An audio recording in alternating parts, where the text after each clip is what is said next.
They say grief has a way of reshaping a man. For me, it came in the form of a high-pressure water pump, stainless steel nozzles, and 1,000 gallons of buried resilience.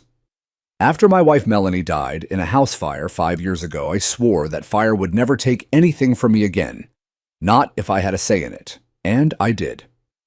I was a structural engineer before I retired early, and I used every ounce of that training to build something that no HOA form or neighborly complaint could ever match: a fire defense system that rivaled those used in national parks. When Melanie passed, I sold the place in town and moved out to the foothills of Bell Ridge Estates, a suburban community tucked right against the forested edge of the Dry Hills Preserve. The air out here was quiet, the sky generous, and the trees, well, they reminded me of her. She always loved redwoods. The lot I bought was large, the house old but sturdy. I renovated every inch of it with my own hands, layering it with stone cladding, fire-retardant shingles, and heat-resistant glass. But that wasn't enough for me. I'd watched flames devour the love of my life, while fire trucks idled too far from hydrants to matter. So I dug, I welded, I installed a network of underground pipes, a rooftop drenching system perimeter foggers.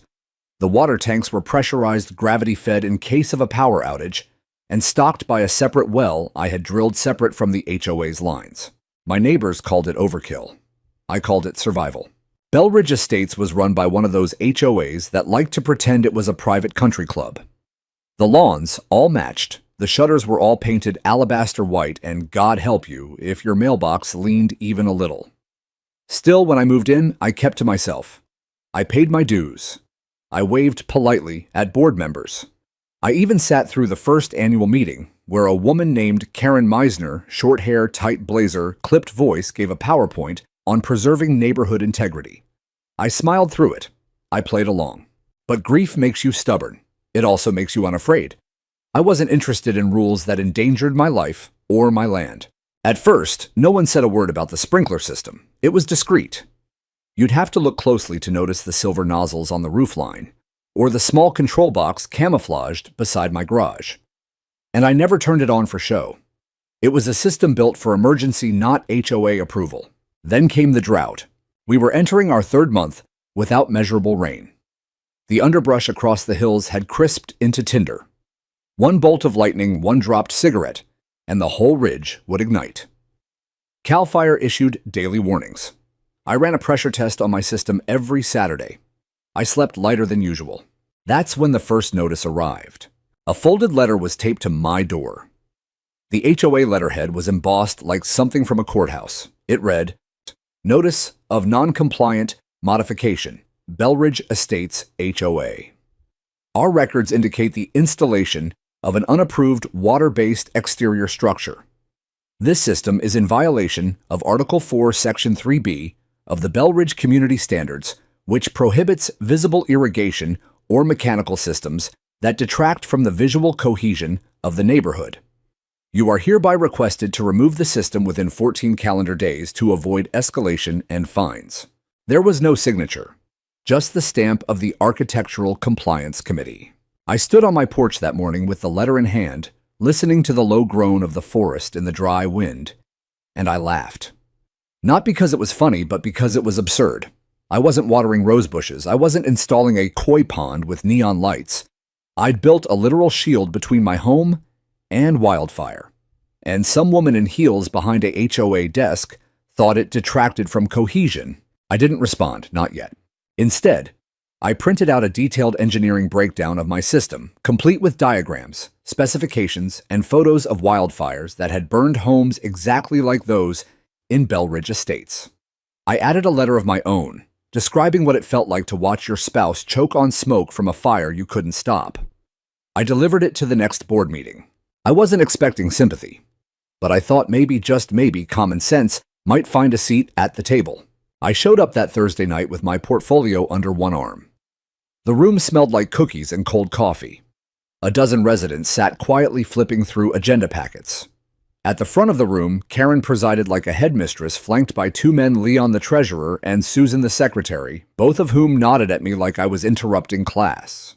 When my name was called under resident concerns, I stepped forward, laid my diagrams on the table, and began to speak. I told them about Melanie, I told them about the system. I told them about the coming fires. Karen leaned back, eyes narrowed. Mr. Dawson, she said, while we sympathize with your situation, community standards exist for a reason. We simply can't make exceptions. Otherwise, everyone would start installing unsightly gadgets all over the neighborhood. I didn't raise my voice. I just said those gadgets might be the only reason your house doesn't burn. She smiled without warmth. Then I suppose we'll take our chances. That was when I knew. They weren't going to stop with a letter. They were going to come for my system because they couldn't control it. And if they couldn't control it, it scared them. So I went home and I turned on the cameras. The next notice came in a bright yellow envelope, this one certified, the kind that requires a signature, even if it's just a paper-cut threat dressed in legalese. It was waiting in my mailbox 2 days after the board meeting. The return address had the HOA's legal office printed on the corner in bold, and I knew before I even opened it that Karen wasn't done with me. Not by a long shot.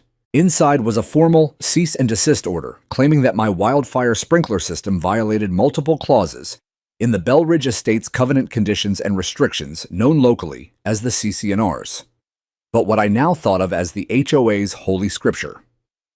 They listed 3 violations: unauthorized external mechanical installations, deviation from approved architectural plans, and potential impact on shared community water resources. Except here's the thing, they didn't control my water.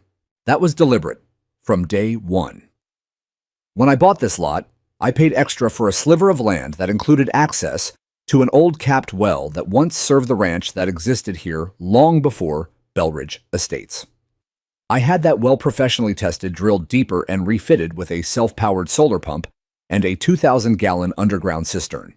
It had absolutely nothing to do with the HOA's utility infrastructure. I made sure of that because I didn't trust anyone, least of all a committee, with no engineering background to decide how I should protect my property.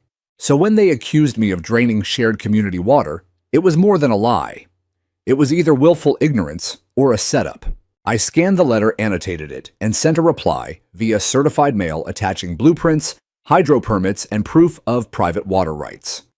Then I CC'd my land use attorney just to let them know I wasn't bluffing. I thought that might settle it. I thought the proof would end the dispute. But Karen wasn't interested in proof. She was interested in power. A week later, a landscaper showed up unannounced. I watched from my window as he circled the perimeter of my home clipboard in handphone, held up like he was documenting evidence. He wasn't from the county, and he sure as hell wasn't from the fire department. His truck had the logo for Perfect Earth HOA Maintenance, the same company that did most of the mowing and hedge trimming around the neighborhood. I stepped out onto the porch and called down to him. "Can I help you?"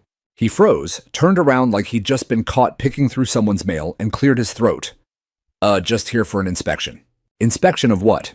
He squinted at his clipboard. "Exterior compliance, foliage and irrigation systems." "Try again," I said, walking down the steps. "This house doesn't use your irrigation, and you're not from code enforcement." He shrugged, looking suddenly sheepish. "Just doing what the board asked. Said there was a system that needed documentation." I could feel my hands tightening into fists, not out of anger, but out of that deeper thing violation. That feeling that someone's trying to get inside your life with dirty hands. I told him calmly to leave the property. When he hesitated, I pointed up at the small camera dome mounted on the corner of my garage. "That's recording. If you're not gone in 2 minutes, I'll make sure you're explaining your presence to a judge." He left, but the message was clear. They were watching me, and they weren't subtle about it. 3 days later, I received a fine notice. It claimed I was in violation of a previous removal directive and would now be charged $500 per day until the system was decommissioned. No hearing, no mediation. Just a printed threat, folded neatly and placed in my mailbox like a snake under the welcome mat. This time, I didn't send a letter. I showed up at Karen's house. Now let me be clear, I wasn't there to intimidate. I don't do threats. I've spent too many years dealing with real emergencies to waste time on ego games. But I needed her to see my face. I needed her to understand that I wasn't just some passive neighbor she could pressure into silence. Her house sat 3 streets over, nestled behind a row of sculpted junipers and one of those wrought iron private property signs. That's more about arrogance than security. I rang the bell once. She opened the door halfway, eyebrows already arched like she'd expected me. "Mr. Dawson," she said, "can I help you?" You're filing daily fines against me, I said, keeping my voice steady. Based on rules that don't apply. You've been given proof, you've seen the permits, and you know that system doesn't use HOA water. She crossed her arms. This isn't about the water. It's about precedent. There it was. She didn't even try to lie. If we allow you to keep a system that others don't have, she continued, it creates visual inconsistency. It invites other residents to make similar modifications. We have to be consistent. Even if consistency means everyone burns. Her expression didn't change. That's your interpretation. No, that's physics. That's wind direction and slope gradient and radiant heat transfer. I've fought fires bigger than this entire neighborhood. I'm not here to debate aesthetics. I'm here to prevent deaths. Karen smiled a cold, tight smile like someone posing for a photo at a funeral. Then you should consider moving somewhere where your concerns are more compatible with community values. I felt it then, the full weight of it. She didn't care about fire safety. She cared about control. I wasn't a neighbor to her. I was a challenge to her rulebook, a crack in her foundation. I left before I said something I'd regret, but I wasn't done. That night, I added more cameras. One facing the water lines near the back fence, another above the main valve switch, a third hidden inside the crawl space under the house pointed right at the pipe junction, because something told me they weren't just going to keep sending letters. They were going to escalate. And when they did, I'd be ready. The HOA meeting that month was scheduled for the third Thursday, same as always. Karen made sure every resident knew about it, though, for all her emphasis on transparency. The agenda was always printed in a font so small you'd need a magnifying glass and the patience of a saint to find anything meaningful. But I didn't need to scan for line items this time. I already knew what would be on the docket. My sprinkler system, my so-called violation, me. I got there early. Not because I wanted to sit through another slideshow on shrub height regulation or discuss the HOA's budget surplus, but because I wanted to take the floor before they twisted the narrative. I brought copies, 12 printed packets of documentation that included schematics of my system, photos of my water tank, clearly separated from any HOA lines, letters from CAL FIRE endorsing residential fire preparedness, and a personal statement. I paper-clipped them, neatly packed them in a manila folder, and walked into the rec hall wearing the same jacket I wore when Melanie and I used to go to her niece's school plays. Something about it made me feel steadier. There were more people than usual, probably because Karen had stirred the pot enough to turn the whole thing into a neighborhood event. I could feel eyes on me when I walked in, whispers. Mrs. Juneau from 2 doors down shifted uncomfortably in her seat. She used to bring us cookies our first winter here. Now she avoided my gaze. Karen called the meeting to order with her usual clipped efficiency. We have several homeowner concerns on the agenda this evening, she said, barely glancing in my direction, but before we get to that, the board would like to address an ongoing issue of non-compliance that poses potential legal risk to the community. Legal risk. That was rich coming from someone who had just filed unauthorized fines and trespassed on my property by sending a landscaper with a camera. Leon the treasurer adjusted his glasses and read from a prepared statement. The installation of a high-volume sprinkler system, visible from the road and not approved by the Architectural Committee, remains in violation of CC&Rs 4.3 and 6.2. Furthermore, the unauthorized water infrastructure may pose risk to soil integrity, neighboring drainage, and property value. Point of order, I said, standing. Karen didn't look pleased. You may speak during the resident comment section, Mr. Dawson. I believe I have the right to respond to accusations made in an open meeting. You'll have 3 minutes during your allocated time. My hands tightened around the folder, but I waited. I sat through 20 minutes of budget reports and a presentation on the new community garden initiative, all while trying to keep my pulse below boiling. Finally, Karen called resident concerns. Mr. Dawson, if you'd like to proceed. I rose, walked calmly to the front, and passed out the folders. My hands didn't shake, but the air around me felt charged, as if the walls themselves knew that something more important than mulch selection was about to be discussed. I'm here tonight, I began, not because I want to fight with anyone, but because I want to protect what I've already lost, too much to defend. A few people looked up. My wife Melanie died in a house fire 5 years ago. Smoke inhalation. I was stuck in traffic 2 miles away while it happened. When I moved here, I promised myself I'd never be that powerless again. I walked them through the system, how it operated, how it used its own water source, how it had been inspected and approved by independent contractors and endorsed by a state fire prevention agency. I showed the permit for the well, the blueprint for the underground tanks, the thermal data from the hillside, showing elevated risk zones. This isn't an eyesore, I said, holding up one of the photos. This is infrastructure. And in a neighborhood bordered by dry pine forest and windswept hills, it's survival. I looked directly at Karen. You've been told this. You've seen the data.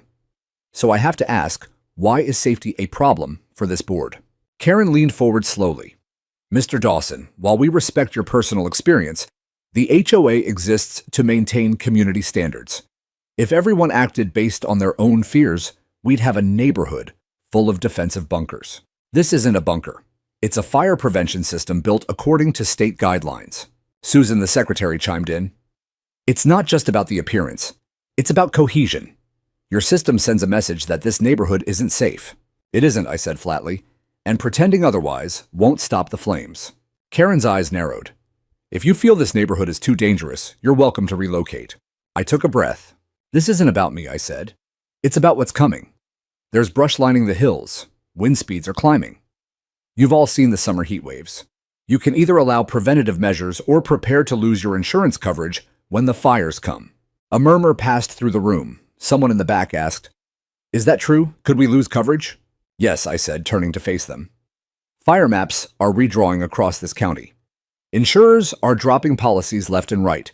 Communities that aren't proactively protecting themselves are going to be the first to burn and the last to be rebuilt. Karen gavelled the podium. That's enough. No, I said calmly, it's not. Because if you ignore this and something happens, the liability won't be mine. It'll be yours. I've documented every warning, every letter, every refusal. She froze just for a second. Documented, she said carefully. Yes, and every resident here will know by legal record who made the decision to disable safety infrastructure. I suggest you consider your own liability before telling another homeowner to sacrifice his home for the sake of visual cohesion. The room went silent. Karen turned to the board. Motion to table this issue pending further review. Leon nodded, seconded. Motion passed. They moved on, but not because they were convinced, because they were cornered. I left the meeting with no applause, no cheers, just silence and a few heavy glances from neighbors who now knew a little more than they did before. It wasn't a win, but it wasn't a loss either. Back home, I turned on the motion sensor notifications and checked the battery backups on every camera. Because tabling the issue wasn't the same as letting it go. And I could feel it in my bones. Something was coming. It happened on a Tuesday. Not a stormy Tuesday. Not a dry, lightning Tuesday, just an ordinary, cloudless, windless summer Tuesday. One of those days where the air carries a dry crackle and the leaves look like they're holding their breath. I was out of town for a scheduled VA appointment and a supply pickup, nothing major, just a few hours drive south, to meet with an old buddy and grab some replacement fittings for the sprinkler system. When I got back late that evening, the first thing I noticed was silence. Now, you might not think silence means much, but when you live on the edge of wildfire country, you know that silence isn't empty, it's waiting. My system normally runs a low-level pressure check every 12 hours, releasing a gentle hiss from the valve vent near the garage. I could hear it in my sleep. That night, I heard nothing. I walked around back. The cistern status light on the control panel was dead. I opened the panel. The LCD screen was blank. I turned on my flashlight and crouched beside the intake pipe that ran from the underground tank. The primary shutoff valve, clearly marked in red, was twisted into the off position. Someone had manually closed it. I followed the line to the secondary valve, deeper behind the fence, and found the same thing. Both were closed. Worse yet, the insulation had been peeled back around the pipe, and the pressure gauge was snapped clean off. Not damaged, accidentally, cleaned out with a wrench. Deliberate. Precise. I didn't panic. I'd seen too many fires to waste adrenaline on a broken pipe. But as I turned the valve back to the open position and heard nothing but air, I knew what they'd done went deeper than sabotage. I climbed down to the crawl space under the back of the house and opened the concrete well hatch. When I flipped on the inspection light, my stomach dropped. The intake pipe to the wellhead had been disconnected entirely. Not broken, unscrewed. They'd cut power to the solar pump from the outside junction box, and then physically severed my access to the water supply I had built to be completely independent. They knew exactly what they were doing. Back upstairs, I logged into the security system and pulled the last 48 hours of motion alerts. At 11:47 a.m., a man in a navy blue shirt with a maintenance logo approached the east side gate, with a key one I never gave out. The camera caught his face clearly as he stepped inside with tools and knelt near the shutoff. I recognized him, same guy from Perfect Earth HOA maintenance, the one who said he was just inspecting shrubs 2 weeks ago. There were no notices, no emails, no emergency justifications, just trespassing. The HOA had sent someone to dismantle my private water system during peak fire season on private land without my consent. They wanted to win so badly, they were willing to risk arson by proxy. And now they had left me exposed. The worst part wasn't even the physical damage. It was the awareness that they thought they could get away with it. That Karen and her board believed I was just some stubborn old widower clinging to copper pipes and grief. That I wouldn't fight back. I downloaded the footage, saved it in 3 separate drives, emailed a copy to my lawyer, and printed stills for physical evidence. Then I did something I hadn't done since my active duty days. I opened a small steel lockbox I kept buried behind the garage wall, pulled out a heavy-duty binder, and flipped to the tab labeled Incident Protocol. Years ago, Melanie used to tease me for my doomsday binder. Now I realized it wasn't paranoia. It was prophecy. I drafted a formal letter of complaint citing illegal entry, tampering with private utilities, and endangerment. I attached the time-stamped footage, the still images, and photos of the dismantled valve, and sent it directly to the Belridge County Sheriff's Office, the Office of Emergency Services, the State Fire Marshal, my attorney, and just for theatrical flourish, the entire HOA board. I didn't stop there. That same night, I submitted a tip to the local investigative news station, the kind of segment that loves juicy suburban power stories. I marked the submission as anonymous. Let them start sweating. The next morning, I received a reply not from the HOA, but from my neighbor Carla. She'd lived across the street from me for nearly 3 years. We'd spoken maybe 10 times total, mostly pleasantries about garbage day and mailbox break-ins, but her email was brief and powerful. Saw a guy working around your gate yesterday. Didn't look like you hired him. Thought you should know I have ring footage. Want a copy? I nearly laughed. I responded instantly and thanked her, and within the hour, she'd sent me a crystal clear video of the man entering through the HOA-maintained pedestrian gate. He used a master key, the kind only Karen or the property manager should have. So now I had neighbor corroboration, and I had leverage. That afternoon, I restored the water line myself. I wasn't about to wait for someone to give me permission to protect my home. I used spare couplings and flexible pipe to reconnect the system, then pressure tested every section. It passed. I ran the pump, and when I heard the thump and hiss of water shooting up to the rooftop nozzles, I exhaled for the first time in 24 hours. But this was no longer about safety. It had become war. That night, I made one more call, a quiet one. To a man named Eric Sandoval, retired state fire investigator, now head of the county's Fire Resilience Advisory Board. We'd worked together during my time as a fire consultant years ago. I told him what happened. I didn't embellish. I didn't ask for a favor. I just laid out the facts. He listened without interruption. Then he said, "Email me everything, now." So I did. And the next morning, I got a call from the state fire marshal's office. They wanted to inspect the HOA clubhouse, not my house, theirs. By sunrise the next day, my property looked the same, but I didn't feel the same. I was no longer just a man with a sprinkler system and a painful past. I was now a man sitting on top of evidence, legal evidence, the kind that makes HOA boards sweat through their blazers and stammer through press statements. I'd spent years preparing for fire. Now I was preparing for a different kind of heat, one driven by truth cameras and accountability. The first thing I did was organize the timeline. I pulled every HOA letter I had received from the initial courtesy warning to the escalating fines and the absurd cease and desist. I laid them out chronologically across my dining table. Then I placed screenshots from my security footage beneath each letter that corresponded with suspicious activity. Landscaper trespassing, match 2, letter number 3. Pipe sabotage, match 2, letter number 5. I added Carla's ring footage, and created a shared folder in cloud storage with restricted view-only access. Each file was labeled with dates, times, and GPS metadata. I made sure every board member's name appeared in at least one cross-referenced note: Karen Meisner, HOA President; Leon Brooks, Treasurer; Susan Halverson, Secretary. They'd all had a hand in this. Whether by action or silence, they let it happen. Next, I gathered the technical documentation.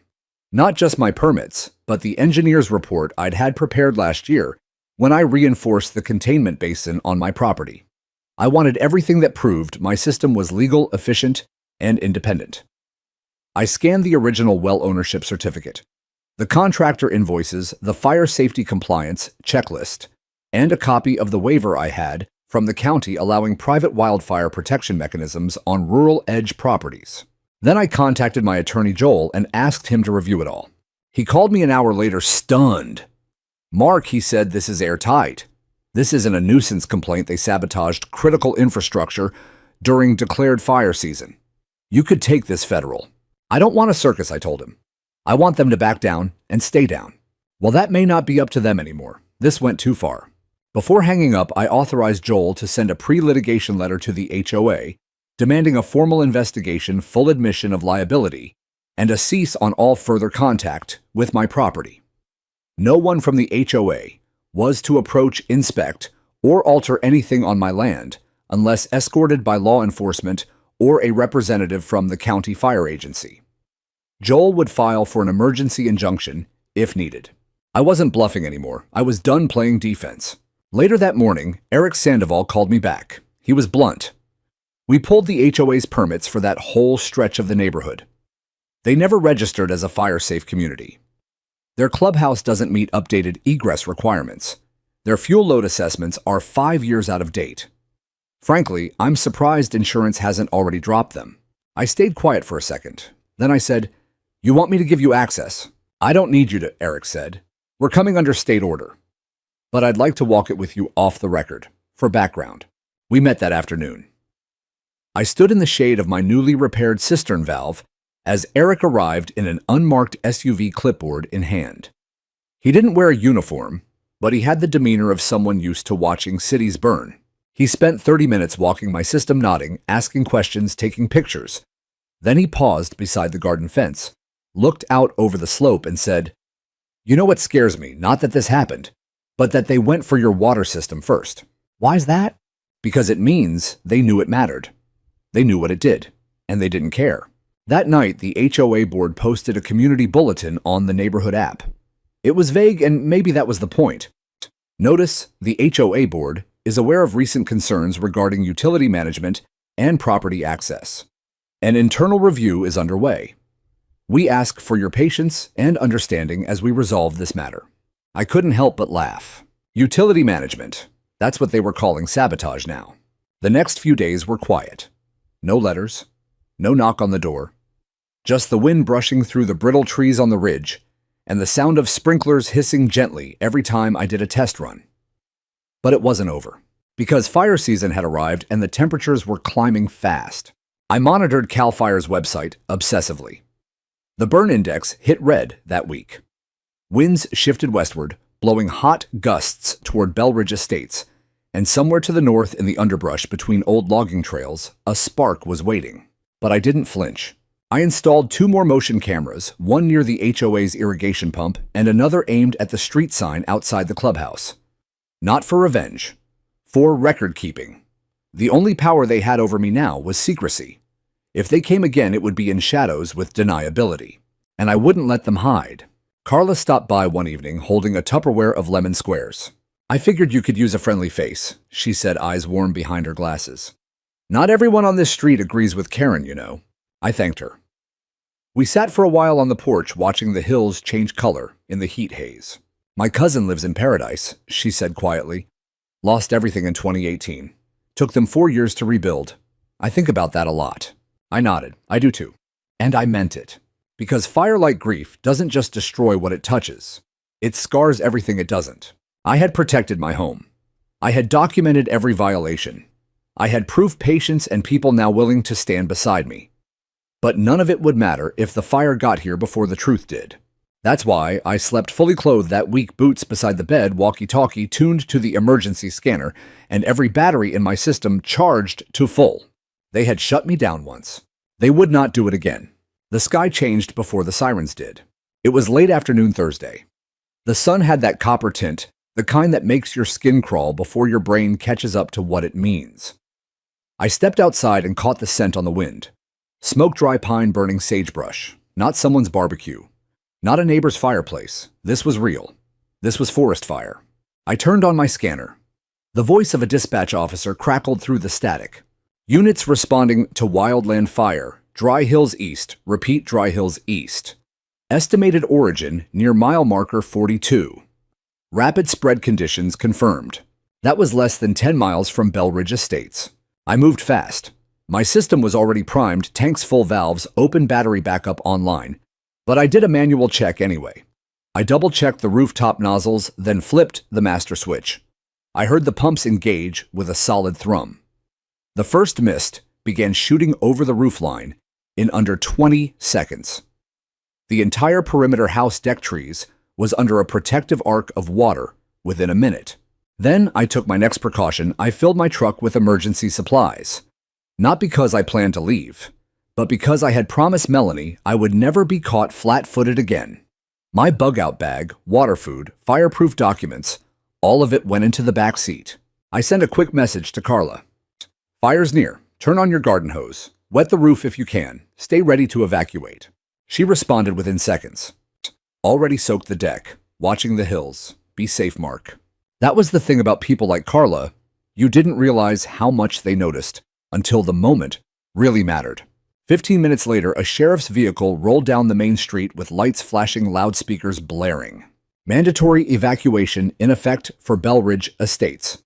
Pack essentials. Leave immediately. Do not delay. I saw neighbors start to panic. Suitcases, pets, boxes. Some people were crying, others yelling. Most had never even rehearsed what to do in a fire. That was the problem with comfort. It breeds a false sense of control. I didn't evacuate. I stayed. Not out of arrogance, but because I knew my system could hold the line, and because I had already given the sheriff's office my waiver to remain in place during fire emergencies, backed by my certification as a former fire consultant. I wasn't some stubborn homeowner. I was trained. Still, as I stood at the edge of my porch, watching the plume of smoke rise beyond the tree line, my heart thudded like it had its own warning siren. Then I saw the flames. A jagged line of orange rippling along the ridge, advancing with a wind that made it leap, dance, and devour. It wasn't moving, it was lunging. That's when it happened. Over the scanner I heard, "We've got active structure threat, Belridge Estates clubhouse. Fire approaching from western slope. No defense in place." I froze. No defense. Of course not. Karen and her board had spent years policing garden gnomes and mailbox paint, never once investing in a fire break or defensive sprinklers for their beloved clubhouse. No sandbags, no water tanks, not even a rooftop hose. Just brittle wood and smugness. I climbed to the roof and checked the skyline again. There it was, the clubhouse's white roof, reflecting the fire like a mirror. It stood maybe 1,000 feet from the edge of the western slope, and the flames were already licking the tree line.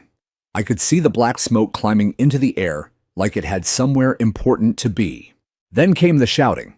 From down the hill, a car screeched to a halt in front of my driveway. Karen tumbled out, hair a mess, phone in one hand, panic painted across her face. "Mark," she yelled, voice hoarse. "Mark, your system, it's working right. You can divert it right. You can aim it toward the clubhouse." I stared at her, soaked in sweat, goggles pushed to my forehead. "Excuse me.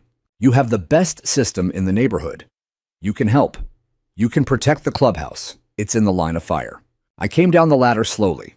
"You mean the building your board tried to find me over?" She blinked. "The one you said violated community standards." "Mark, this isn't the time," she said, her voice cracking. "People are going to lose everything." I looked past her where Leon and Susan were now standing in the street behind their car, mouths agape watching, as a thick column of smoke poured over the slope and onto the edges of the community green. "You shut down my system," I said, "and now you want me to use it to protect your clubhouse." Her voice dropped. "Please, if you don't help." "You mean like you helped me?" She said nothing, just stood there helpless and broken like someone watching their delusions burn. The wind shifted. Ash began falling like dark snow. I could see embers twisting in the air. I walked back to the control panel and adjusted the outer ring of nozzles not toward the clubhouse, but along my own tree line. I wasn't cruel. I wasn't vindictive. But I wasn't suicidal either. If I diverted the water to protect their building, I'd lose the defensive barrier I'd built over years. Karen didn't scream. She just stood there, finally understanding something she never had before: consequences. By nightfall, the fire had reached the edge of the community. Engines from 3 districts rolled in too late to stop the damage, just in time to manage it. They used my property as a staging zone. The fire crew said it was the only home they could anchor to. The mist from my system was still rising like steam into the night. The clubhouse burned, every inch of it. Gone. The next morning, the HOA's pride and joy was nothing but blackened beams and scorched glass. The tennis courts were ash. The community pool filled with debris. But my home still stood. Not a single window broken, not a single shingle scorched. Carla's house survived too. She'd hosed it down enough, and the fire had curved around the windbreak between us. The rest of the neighborhood, pockmarked with ruin. And the board, they were silent. For the first time in 3 years, utterly, completely silent. At dawn, I stood on my porch and watched the last wisps of smoke rise from what used to be the Belridge Estates clubhouse. It was quiet in that eerie post-battle way.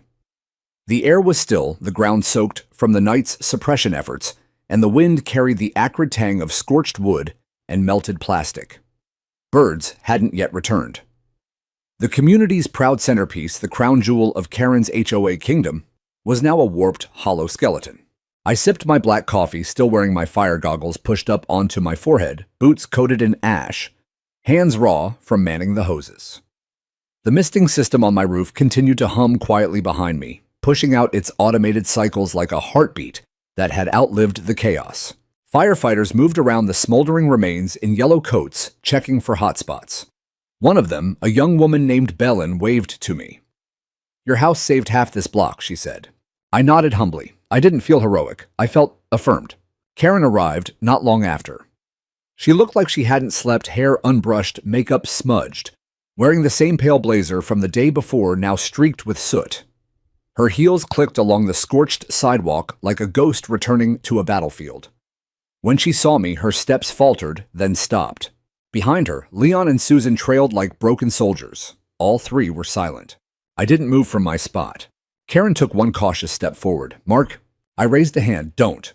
She froze. "I told you," I said quietly. "I told all of you what could happen." I didn't think it would come here," she whispered. "You didn't think," I replied.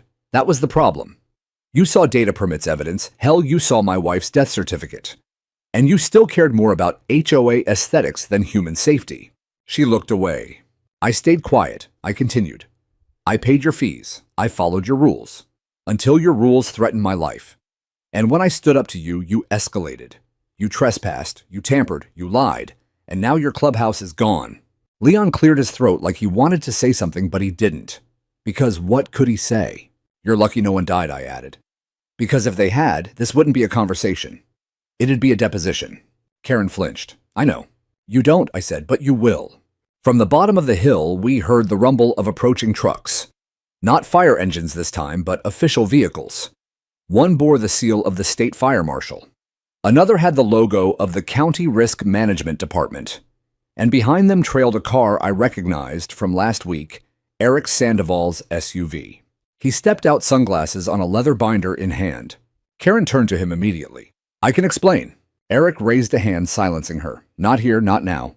We'll speak at the command post." He looked at me and gave a subtle nod. I returned it.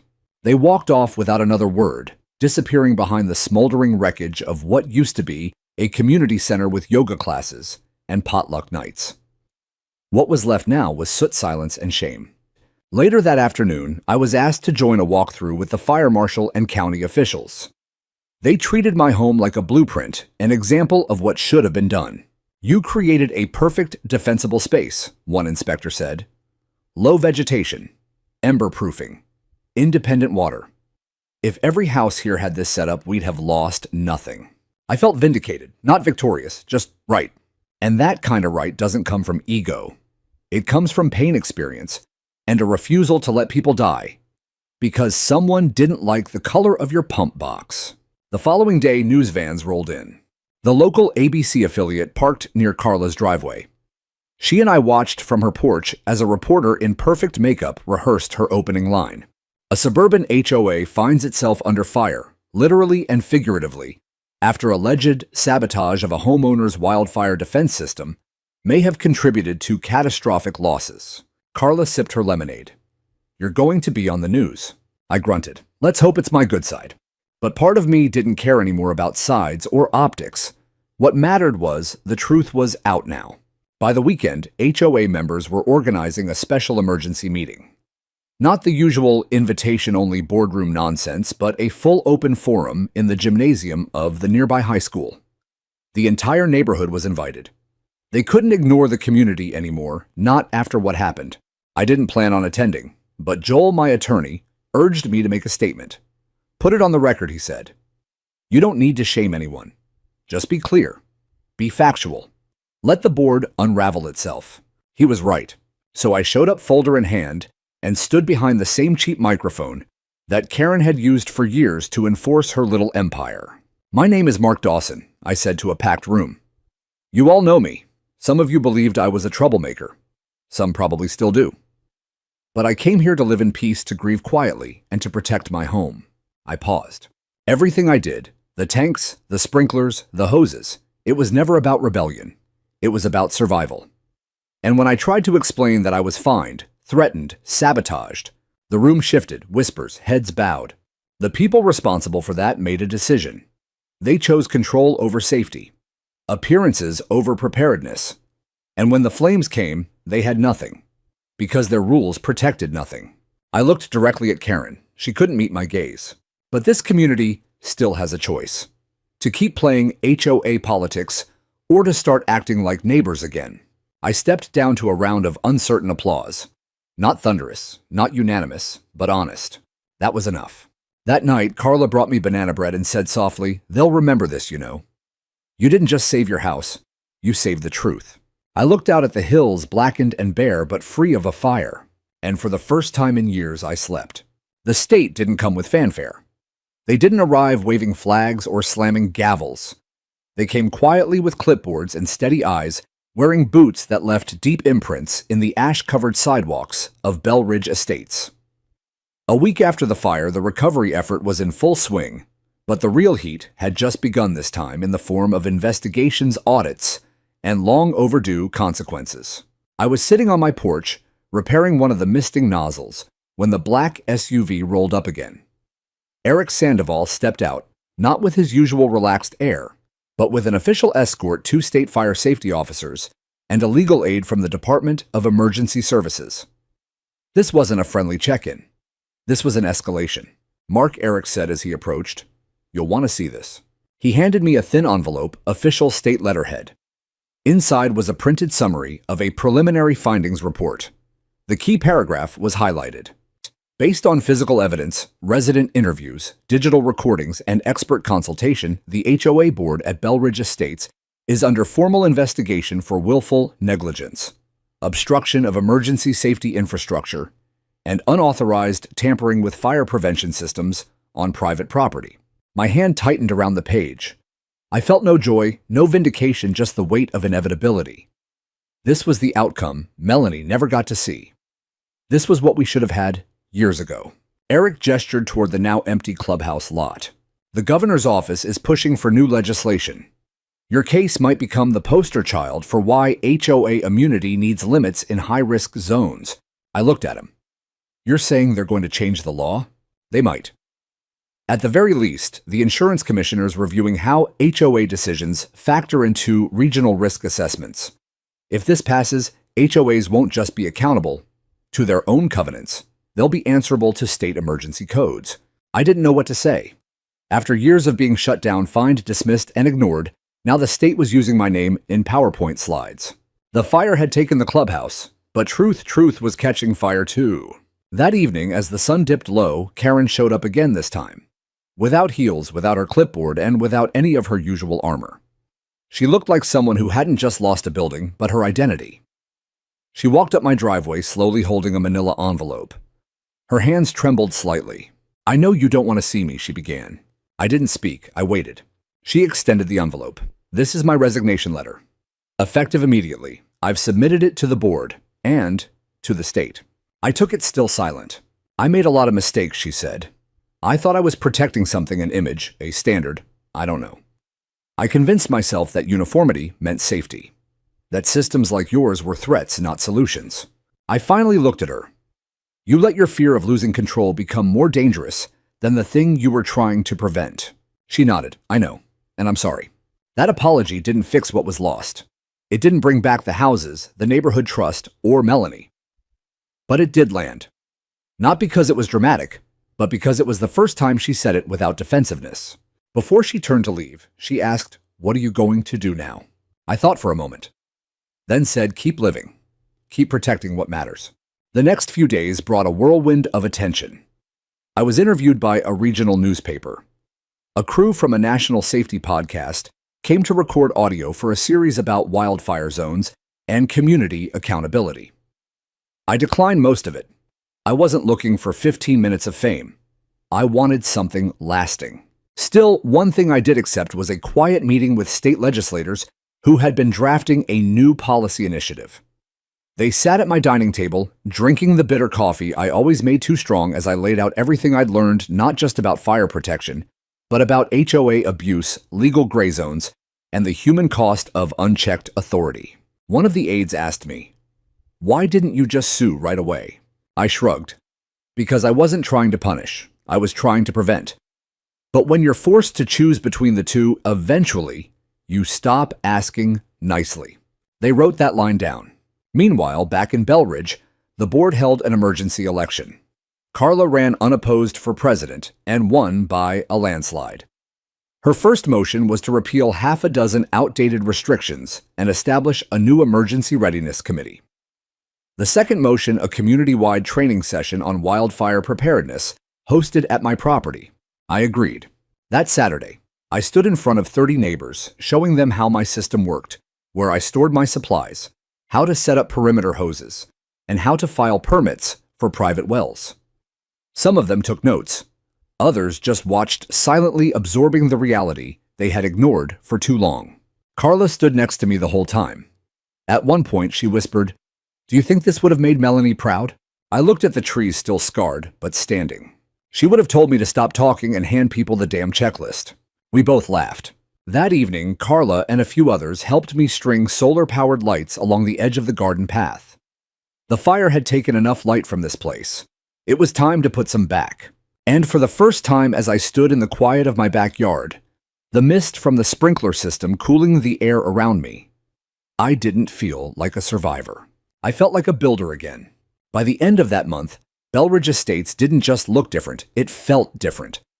The air was clearer, and not just from the seasonal wind patterns shifting the smoke. It was a different kind of clarity, the kind that comes after silence breaks and accountability finally echoes through the hallways where fear used to live. Joel, my attorney, called me on a Monday morning. "We've got movement," he said. "The state fire marshal's report is finalized, and the county prosecutor's office wants to pursue formal charges against the HOA board, 3 of them anyway." Criminal, I asked, though I already knew. 2 counts of willful endangerment, 1 of reckless destruction of emergency infrastructure. Civil claims can follow once we're through the preliminary hearing. I sat there at the edge of my workbench, hands dusty with copper sealant, the pump part. I was fixing lying forgotten on the table.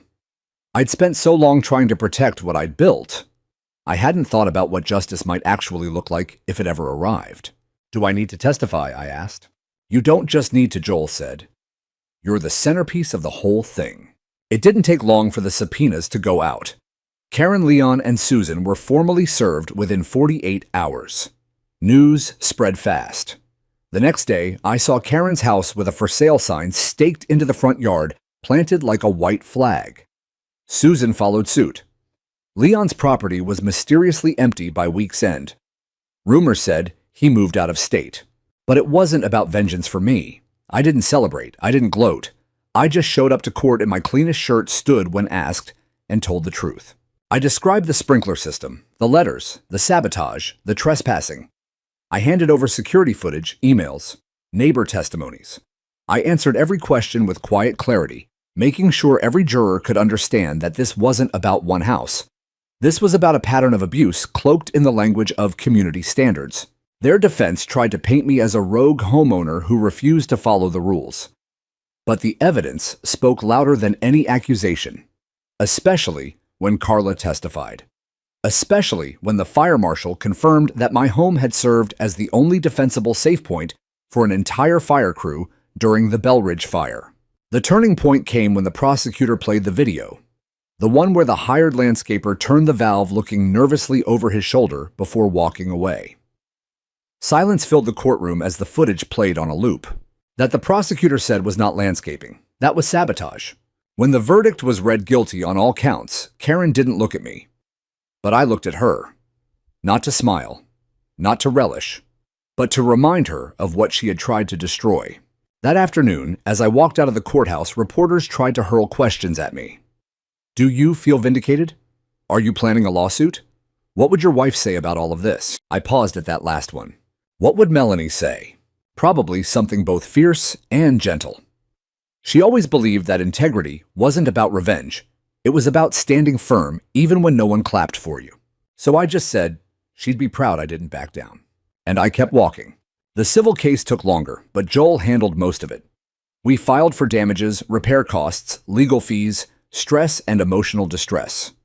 The HOA's insurance didn't cover acts of criminal intent by board members, so the liability fell squarely on their shoulders.